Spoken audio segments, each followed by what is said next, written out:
LDC থেকে উত্তরণের প্রস্তুতিকাল বাড়াতে বাংলাদেশ ও নেপালের আবেদনের প্রেক্ষিতে ইতিবাচক সিদ্ধান্ত নিয়েছে জাতিসংঘের অর্থনৈতিক ও সামাজিক পরিষদ ইকোসক। চূড়ান্ত সিদ্ধান্তের জন্য বিষয়টি সাধারণ পরিষদে সুপারিশ করা হয়েছে। বুধবার ইকোসকের এক বৈঠকে সদস্য রাষ্ট্রগুলো সর্বসম্মতিক্রমে এ সংক্রান্ত সিদ্ধান্ত গ্রহণের মাধ্যমে সাধারণ পরিষদকে এ সুপারিশ করে।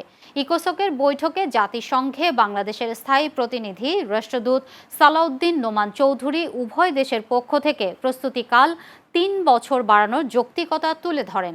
তিনি জানান, টেকসই উত্তরণ নিশ্চিতে অতিরিক্ত সময় অপরিহার্য। এর আগে committee for development policy CDP আবেদনটি পর্যালোচনার পর ইতিবাচক মতামত দেয়। বর্তমানে ২০২৬ সালের ২৪ নভেম্বর এলডিসি থেকে বাংলাদেশের উত্তরণের সময় নির্ধারিত রয়েছে।